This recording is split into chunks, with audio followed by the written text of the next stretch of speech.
good. All right, there you go. Questions? We're done. You'd mentioned after the game the other night that Armando, the dependability is something you've really come to, sort of rely on and appreciate about him. When did you notice him take the next step in terms of that, in terms of him emphasizing that and prioritizing that in his own game? Well, throughout his entire career, I think he's done that. I think the last time we talked, I referenced a couple points last year and this year. The Virginia game here at home last year, where he was really good, and I just felt like the light bulb came on that he can be one of the best players in the country. He can take it to a different level, and then after he came back after missing a game against Virginia Tech, he's just been lights out. And so the way that he's improved, the way that he works, the way that he leads is something that, as I told you before, is what you want as a coach. You want to be able to come to the gym and know what you're getting, and from Armando, 100%, you know what you're getting. And something else that I hadn't mentioned about Armando, all of our guys have aspirations of playing at the next level. And one of the things that Armando has done is added things to his game, but he's kept the cornerstone and the foundation piece of what he does really, really, really well, and that's rebound the basketball and finish around the basket. And I think that's just a great example of how to continue to grow and improve your game, but also continue to do the things that allow you to be successful on a consistent basis. You were asked the other night about some of the stats, and you didn't really go too much into the stats, but the reverence that you have for this program's history and all the names when you start looking at the record books, how can you put into perspective the fact that Armando is in that group with some of the best ever, and it's because of his stats, it's because of the overall production over the last 4 years? Well, it doesn't surprise me. I mean, he's extremely talented. So when he came here as a freshman, that I knew that by the time that he left here, that he was going to have a successful career because of the gifts that he's been given, and also the work ethic that he puts in every day to put himself in a position to be successful. And so to be mentioned alongside a number of Carolina greats is, I know for him, is humbling, and it puts him in a place of thankfulness and appreciation for being a part of this place, for being a part of this program, and also the commitment for longevity. A player of his ability and the things that he's accomplished, normally in the past, that's somebody that would have already left and gone to the NBA. And because of his love for this team and this program and this university and this community, he's wanted to stay here. And so a lot of these records are because of the talent of the individual, but it's also because of the longevity of the individual. And I think it speaks to both how powerful of a career that Armando has had. A lot of young guys in his age range might not fully understand where their place is historically and the names that they're lumped with, but he has a real keen understanding of it. He gets the names of the guys that he's around now as far as the record books go. From your vantage point, is that kind of a different layer that makes him the unique player and maybe the unique individual that he is? Well, I think it's, I can't answer, is it unique? That's what this place is all about. I don't think there's a connection to the records. I think it's a connection to the people. That's what this place is about. Yeah. You're running out of that tunnel the same way that other former Carolina players have. You're putting on that uniform just like other former players, UNC players have. You're going through similar practices, the same practices that other former UNC players have gone through. I think that what binds us together is and connects us is the shared experiences that we have here. I don't think it has anything to do about the records. I think it has everything to do about the experiences. But if I can follow up on that, just his understanding of it. A lot of younger guys in his age range may not fully get it, but he completely understands who those people are and what it means to be among them. I think it's great that for our guys to know the history of this place. You have to. You have to know who has come before you. And knowing who has come before you and the sacrifices and the effort and the perseverance and the toughness that they have gone through, that is a real motivation and should be a real motivation for any player that plays here. To be the best that they can be on the court, to be the best that they can be in the classroom, and be the best that they can be in the community. And so, from that standpoint, Armando does get it, and I think it's awesome. Hubert, you all are recognizing the '93 title team, Yeah. who played with many of those guys, but Yeah. how do you, or what do you want to get, you mentioned the connectivity to past players and teams that have come through here. Like, will you have anybody necessarily address the team or anything like that? Like, how do you look to bridge that connection yourself a lot of times? Well, a number of them are already here, so they'll be coming to practice today, and after the game, more than likely we'll have them in the locker room just to be able to interact with our guys. The '97, '98 team with Antoine Jameson and Vince Carter came during our exhibition game, Johnson C. Smith, and them, that era, them coming in the locker room and just being able to interact with our players was really huge. CL, this is very important to me. It's important for me that whomever you played for, whether you played for Coach Smith or Coach Guthridge or Coach Doherty or Coach Williams, it's really important for the former players to come back and be able to identify with this place and say, this is the place where I went to school. This is the Carolina that I went to. It's really important, and it's a huge reason why the staff that I work with connects to all of those coaching eras. It's because I wanted to give our guys the full body and the full menu of what this place is about. And so having and honoring teams like the '93 team and earlier this year, the '97, '98 team is very important to be able to connect the dots and to have those shared experiences and for our players to get to understand that. And I think that's a huge determining factor of why Armando gets it in terms of the records, because of his relationships with past players and understanding the history of this place. Hubert Terquavion scored 34 points in the Smith Center last season. Yeah. Easy to forget when y'all beat him by 20, but he was obviously really good. I haven't forgotten. Yeah, he was obviously really good last season, but how have you seen him take that next step this season to be even better? Well, he's a fantastic player. He's a basketball player, and that's the thing that I can compliment him the most. Yes, he has a gift to be able to score. It's just, he can score at all three levels, and he has the ability, whomever is guarding him, to be able to create a shot for himself and for his teammates at any given time, and he's just that good.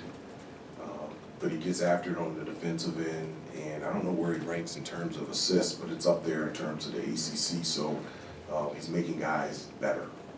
And he's a wonderful player. He's fun to watch, and it's going to be exciting to be able to compete against him tomorrow. Hubert, along those lines, I was thinking about with like someone like Leaky, who's obviously been around for so long and had these challenges, maybe against a Terquavion type of player. When you're going through your scout, do you ever go over to him and say, "Look, I saw this on film"? Do you give him like little pointers and tidbits, like defensively, or do you just sort of turn him loose on his own? No, I don't turn him loose. But The you kids. can. I'm not turning kids loose.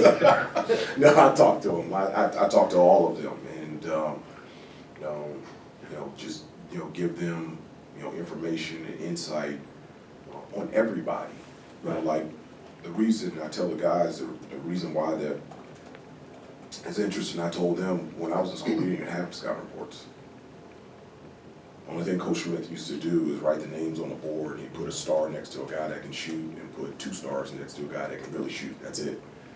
And his belief was that if you just do the things that we practice and practice, whatever they did, you'll be more than prepared. So now we have shoot-arounds, now we have scouting reports, we look at film, we give them a scouting report sheet. all that information. The reason why that we give them that is just to give them a little bit of advantage on both ends of the floor to be able to instinctively make plays out there. And so the little, the extra information, the tidbits that we give all of our players on whomever that we're playing, that's what we're doing, is just to try to give them just a little advantage out there to instinctively be the basketball players that they all can be. Hubert, they've got a lot of help through the transfer portal with Joyner and Burns. I want to specifically ask you about Burns.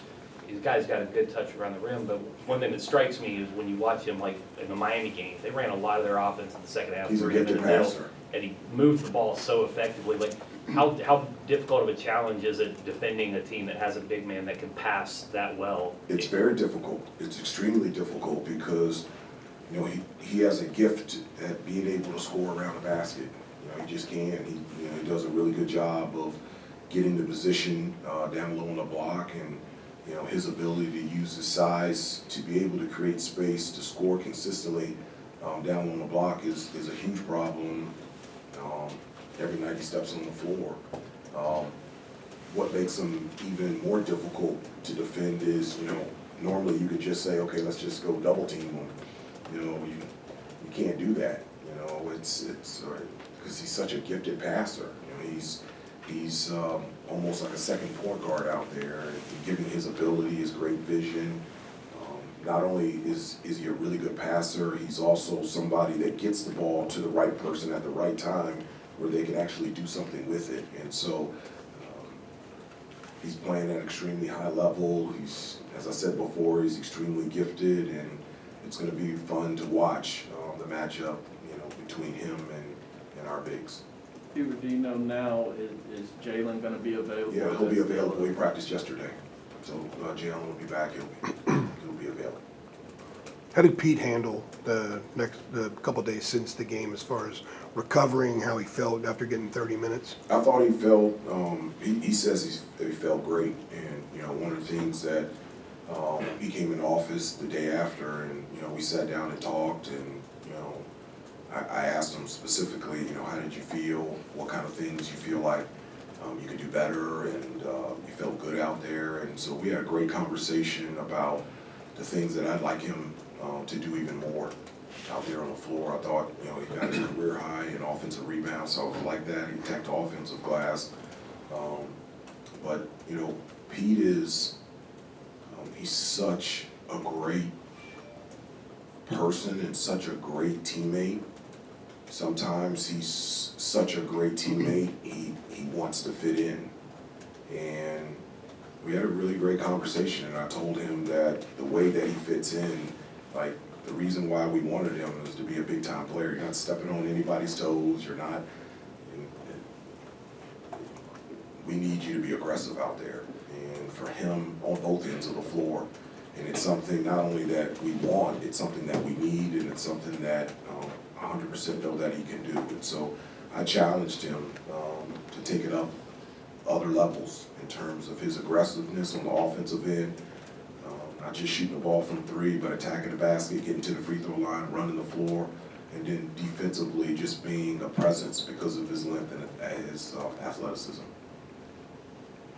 Is that rare, Hubert, in the era of the transfer portal, is to get a guy who's going to be a one and done, and he's trying to fit in rather than show out? I don't know. It's just kind of really, transfer portal kind of just really started. You know, I think maybe a little bit, one of the things that Pete has said is that this team is established, and so, he didn't want to ruffle any feathers, and I told him it isn't established. It's only been together with me 1 year, and so for him to be the player that he wants to be, and for him to have the confidence to be able to do it, and it's the number one reason why we wanted him. We wanted Pete to be Pete, and so just encouraging him to do that, and to feel confident to be able to do that. How do you react? You kind of tell him to be more aggressive? Oh, it was great. I mean, as I told you before, the guys stop by the office all the time, so I mean, we have real conversations, and so I can be straightforward and direct with them, good or bad, and they can be straightforward and direct with me. Best way to communicate is face to face. I love communicating, I love talking, and it was a great conversation. I know this is the next game, but do the players get a sense from you that there's a little bit maybe more to this game because you played in this rivalry so often? No, I don't talk to them about that. As I said before, one of the things that I do talk to the team is focus on what is real. And what is real is our play and our preparation and our practice and the manner in which we play. That doesn't change on any opponent, whether we're playing NC State or College of Charleston or Duke or Virginia. Our focus is on being the best team that we can possibly be. I've never as a player, I've never as a coach have seen focusing more on this individual, on this team, or stepping it up on this team, or changing things up because of this team ever adding any value to us, scoring more points, stopping defensively their points, and us playing better. It's a great opportunity to play against a really good basketball team, and we're just excited that we get an opportunity to play tomorrow and play against North Carolina State. Time for a couple more. You competed against Kevin's teams for a few years now, both as an assistant and a head coach. Is there like a trademark that his teams always do well that you can pinpoint? Well, I mean, they're extremely well coached, and one of the things or a number of things stick out to me.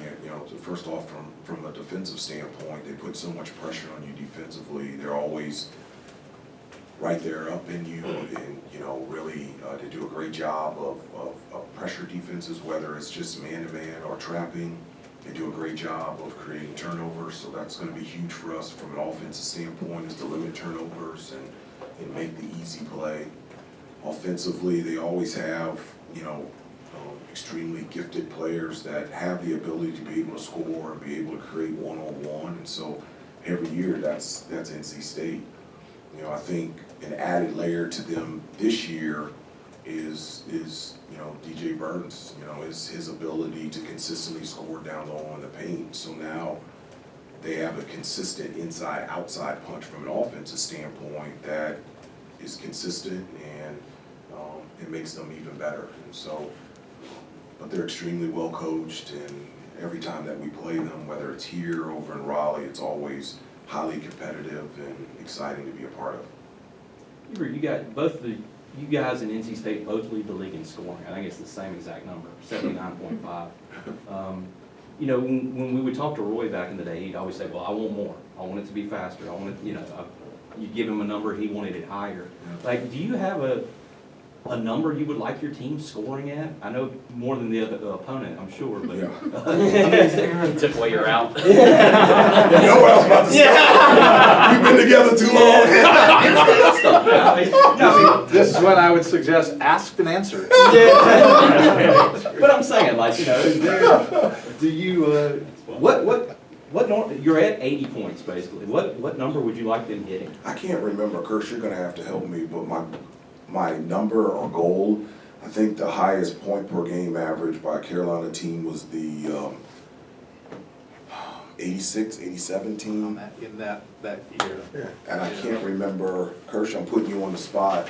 I've actually talked to the team last year, and Coach Lebo was on that team. And I've told Coach Lebo, we're going to beat your team. We're going to beat you guys. And so it's higher than 80.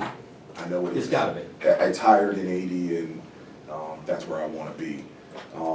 Honestly, where my focus is right now has nothing to do about offense. I think we can score.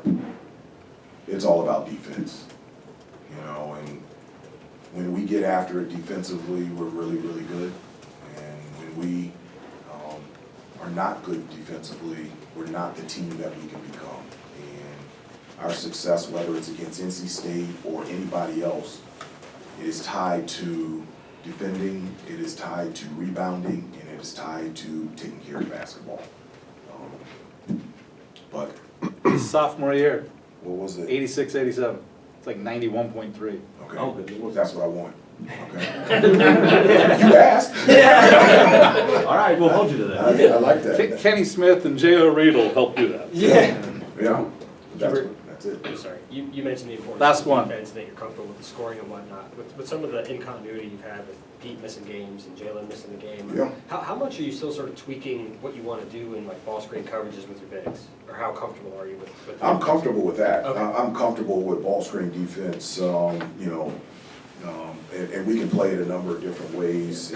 We practice a number of different ways depending on the opponent.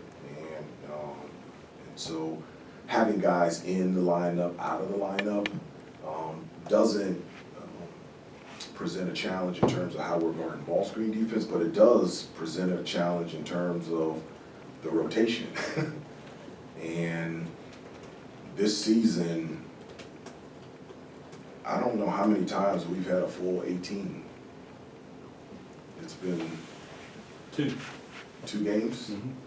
Okay, and so that's where the tweaks, the pivots, the alters come in. But in terms of ball screen defense, it's a non-factor. But in terms of the rotation, it's something that you have to think about every time, unfortunately, somebody gets injured. Thanks, everybody. We'll get Armando in here.